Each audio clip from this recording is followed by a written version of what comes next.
또 설명하겠습니다. 자, 3번하고 4번 여러분들 별표.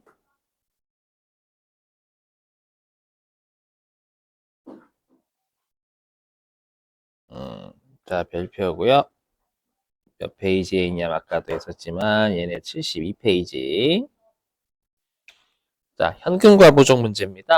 자, 현금과 부족 문제 같은 경우에는 현금과 부족이 언제 발생했는지부터 보셔야 돼요. 자, 보니까 자, 동그라미 3번은 기말에, 그죠? 기말에 실제 현금과 장부상 현금의 금액이 차이가 납니다. 그럼 얘는 현금과 부족이 기말에 발생한 거예요. 그럼 기말에 발생했으면 현금과 부족을 분계를 끊는 순간 오히려 잔액을 생기게 한다라고 했죠. 기말에 발생했으면. 그래서 이때는 현금 과부족이 아니라 현금으로 하셔야 됩니다. 분계를. 자, 근데 지금 보시면 현금 과다예요? 부족이에요? 과다요, 과다. 맞죠? 왜 과다냐면, 우리 실제 현금이 더 많잖아요. 과다니까 원인을 알 수 없으면 잡이익입니다. 15,500원. 맞죠? 이렇게 끊으시고, 그 다음에 우리가 요날 장부상 현금을 실제형으로 요날 조정하는 거잖아요. 그럼 이때는 현금과 부족이 아니라 현금으로 여러분들이 15,500원 요렇게 끊어주셔야 돼요. 그래서 이제 3번 같은 경우에는 여기 12월 31일자 한 방에 다 하는 거예요. 대변에 잡이익 15,500원. 자변에 현금 이렇게 해주셔야 됩니다. 넘어갈게요. 네. 자, 그 다음에 4번. 자, 4번은 요거예요. 뭐냐면 요게 핵심 여기 현금 과부족 계정으로 처리해 두었던 던입니다. 던. 즉, 이 말은 현금 과부족이 얘는 단기 중에 발생했다, 했었다, 던. 그러면 현금 과부족은 우리 12월 31일자에 잔액이 0이 돼야 되니까 우리가 과거에 현금 과부족 분계를 끊었었던 걸 올해 연도 말에 0 되려면 없애는 분계를 해야 되는 거예요. 이때 현금 과부족 써야 됩니다. 없애는 걸 하기 위해서. 근데 지금은 부족이라고 했으니까 우리가 나머지 15만 원 같은 경우에는 원인을 알 수 없으면 잡손실 쓰면 되겠죠? 자, 근데 이제 문제는 여러분들이 외상 매입금 30만 원 상환했잖아요. 30만 원 상환했으니까 외상 매입금을 감소시켜야 돼요. 음, 30만 원. 채무 거래처니까 거래처 걸어주시고. 그 다음에 부족의 원인을 기말까지 모르니까 잡 손실. 조심하실 게 지금 현금과 부족으로 처리해 두었던 건 45만 원이니까 잔액이 0이 되려면 현금과 부족을 45를 까야지. 15불을 까는 게 아니라 그래서 빵꾸 나는 대변에다가 현금 과부족 그렇죠. 이게 45만 원을 적으셔야 되는 거예요. 그래 0 되는 거지. 자, 그래서 차변에 외상 매입금 채무니까 여러분들 우리가 일반 전표 입력은 무조건 채권 채무는 거래처 반드시 걸어야 돼요. 푸른에 대한 채무. 네, 30만 원. 차변에 잡손실 15만 원. 그 대변에 현금 과부족. 이렇게 분계 끊어 주셔야 됩니다.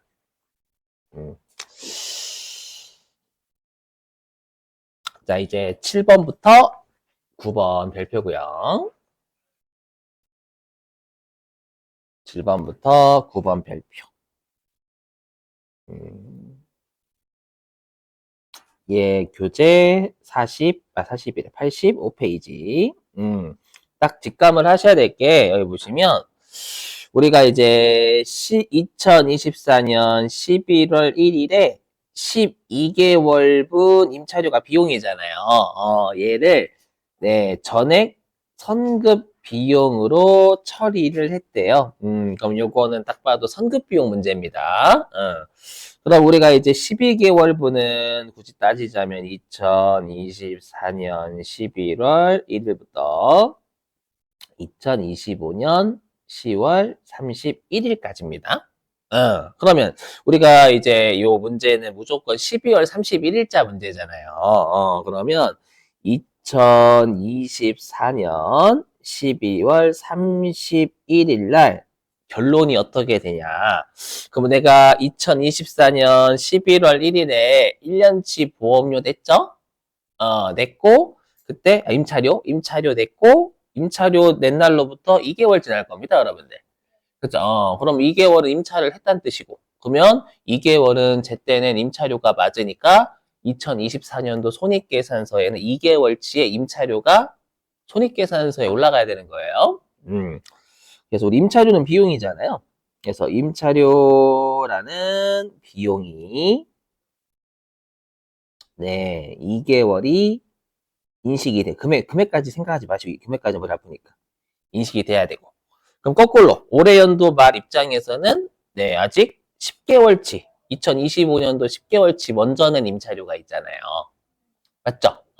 그러면 올해 연도 말 입장에서는 먼저 낸 임차료, 선급비용이라는 자산이 네, 10개월이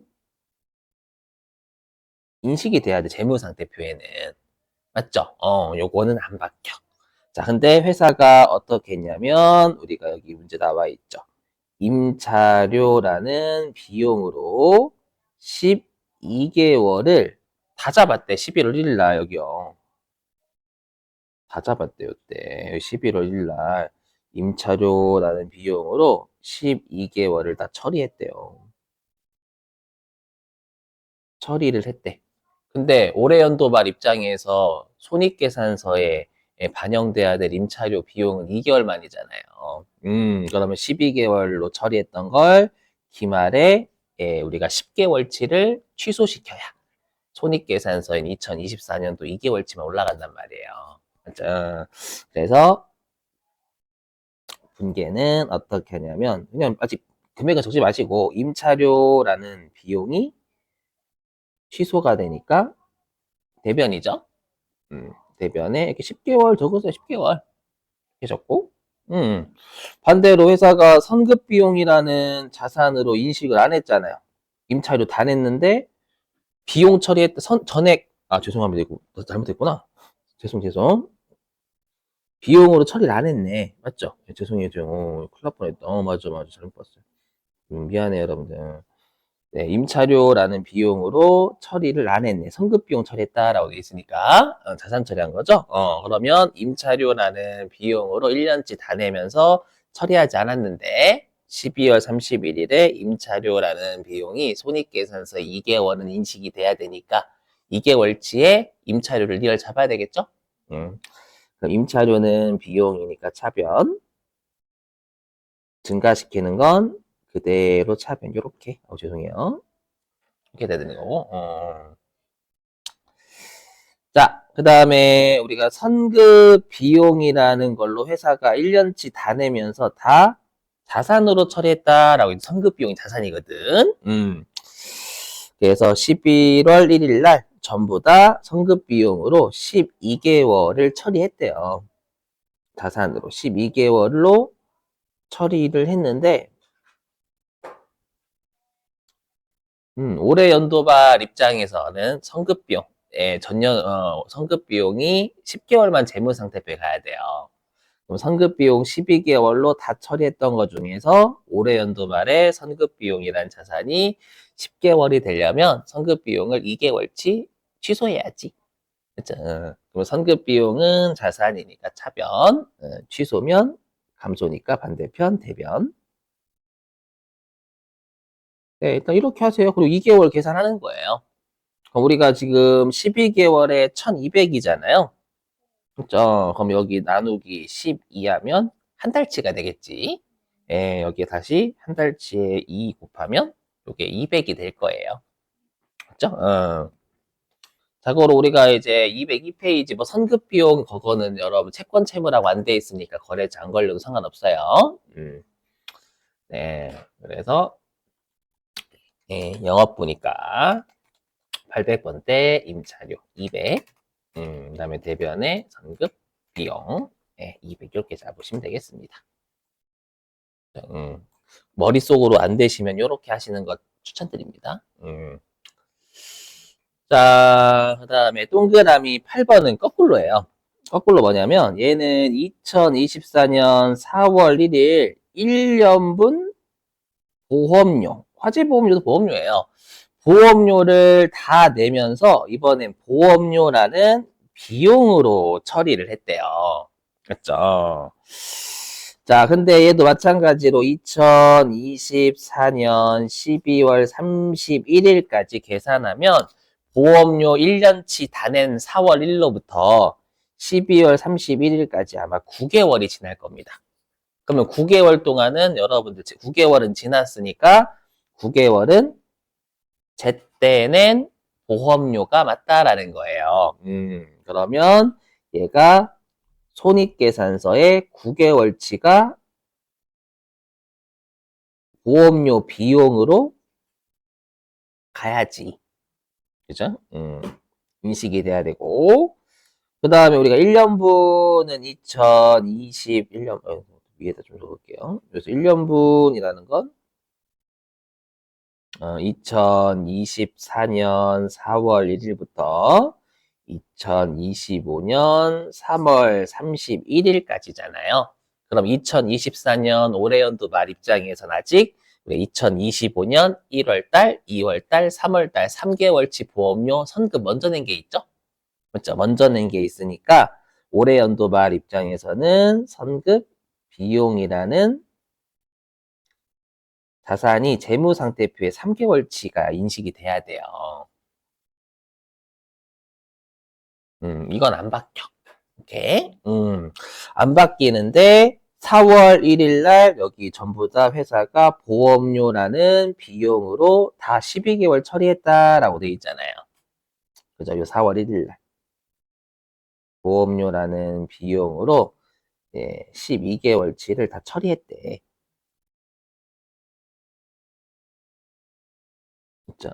근데 올해 연도 말 입장에서는 보험료라는 비용은 손익계산서에 9개월만 잡혀야 돼요. 잡혀야 되니까 전부 다 12개월 처리했던 것 중에서 9개월의 보험료만 손익계산서로 가려면 보험료가 3개월치가 취소돼야지. 그죠? 그럼 비용의 취소는 대변입니다. 이렇게? 3개월. 자, 그 다음에 자, 회사가 1년치 보험료 올해 연도 말 입장에서는 선급 비용이라는 자산이 3개월치가 인식이 돼야 돼요. 근데 회사가 2024년 4월 1일 날 1년치 보험료 한꺼번에 내면서 비용 처리했다라는 건 거꾸로 얘기하면 선급 비용이란 자산 처리를 안 한 거예요. 맞죠? 자산 처리는 안 한 겁니다. 안 했어. 맞죠? 안 했으니까 올해 연도 말 입장에서는 3개월치의 선급 비용이 재무상태 비율이 올라가야 되겠죠. 그럼 선급 비용은 자산이니까 차변이고 3개월이 증가하려면 그대로 차변 이렇게 되면 돼요. 머릿속에 헷갈리시면 이렇게 하셔야 돼요, 반드시. 자, 그리고 나서 이제 3개월치 구하면 되잖아요. 그럼 3개월치 구하는 건 600만 원? 이게 1년치니까 나누기 12개월. 하면 이게 한 달치? 그리고 곱하기 3 하면 이게 이제 3개월치. 그럼 계산하시면 요거 15만 원일 거예요. 맞죠? 15만 원. 그럼 차변의 선급 비용 15만 원, 대변의 보험료 15만 원, 150만 원. 차변의 선급 비용 150, 대변의 보험료 150 되면 되겠지. 본사니까 영업부니까 800번대 하시면 되는 거고.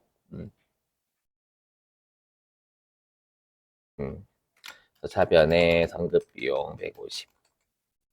대변에 800번대 보험료 150 이렇게 잡으셔야 된다라는 겁니다.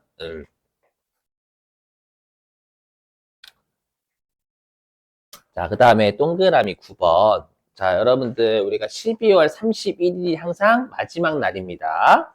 그렇죠? 그럼 여기 기간이 미경관 안 지난 건가? 안 지났잖아요. 우리 올해 연도 말 입장에서는 12월 30일은 지난 거 안 지난 거? 지난 거. 내년도는 올해 연도 말 입장에 내년도는 안 지난 거.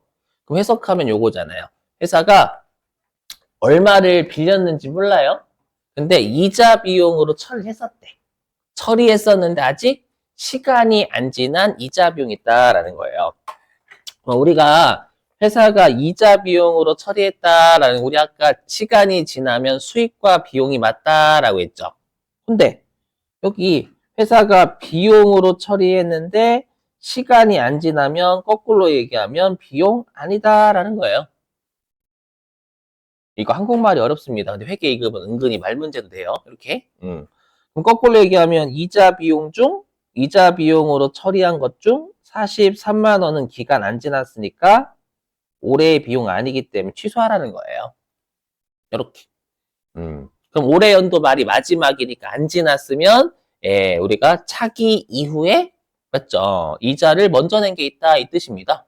맞죠? 차기 이후에 이자를 먼저 낸 게 있으면 선급 이자 비용이고, 굳이 따지자면 선급 비용이 되는 거죠. 그래서 먼저 낸 이자 비용이 올해 연도 말 입장에서는 43만 원이 아직 남아있다라는 거예요. 기간이 안 지났으면 비용이 되면 안 되는 거고. 요건 조선말 해석하면 좀 어려워. 이게 좀 말로 되어 있는 게. 제가 설명할 것은 여기까지밖에 없습니다.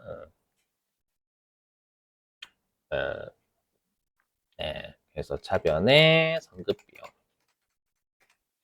네, 43만 원. 대변의 이자 비용. 그러니까 여러분들 알고 계실 게, 비용은 기간이 경과해야 돼. 수익도 마찬가지고. 항상 수익하고 비용은 근연도 개념이었잖아요. 올해 연도 말 입장에서는 내년도에 이자 비용이 있다라는 건 올해 연도에 이자 비용은 아니다라고 취소해야 된다라는 거예요. 꼭 기억하시고. 자, 이제 10번인데 이미 했어요. 여기다가. 자, 10번 볼게요. 75페이지입니다. 자, 요거입니다. 이렇게 줘서 최근에 이렇게 됐습니다. 뭐냐면, 자, 단기 매매 차익 목적으로 주식을 매입했으면 일단 단기 매매 증권 한 주당 2만 원 주고 산 거죠. 10월 4일 날. 했죠. 근데 우리가 지금 문제는 10월 4일자 분기하는 게 아닙니다. 무조건 결산일 날 분기니까 단기 매매 증권은 12월 31일 날 시가로 평가하는 분기하라는 얘기예요. 그러면 내가 한 주당 2만 원 주고 샀어. 1000주를. 근데 얘가 한 주당 2만 2천 원이 된 겁니다. 2만 원 주고 산 주식이 2만 2천 원 됐으니까 한 주당 2천 원만큼 단기 매매 증권의 시가 뛴 거예요. 근데 1000주를 가지고 있으니까 1000주 곱하기 2천 원만큼 하면 200만 원의 시가가 뛴 분기하세요 라는 뜻이에요. 이해되세요? 그럼 단기 매매 증권이 200만 원 증가해야 돼. 차변으로 이렇게. 그죠? 그리고 단기 매매 증권의 시가가 이렇게 올라가면 계정 과목은 단기 매매 증권 평가 이익이라고 하고 성격은 수익입니다. 그죠? 그래서 요거 본 게 끝난 거예요. 답변에 단기 매매 증권 네, 200 대변의 단기 매매 증권 평가 이익. 이렇게 끝난 얘기입니다. 자, 이제 마지막 17번인데요.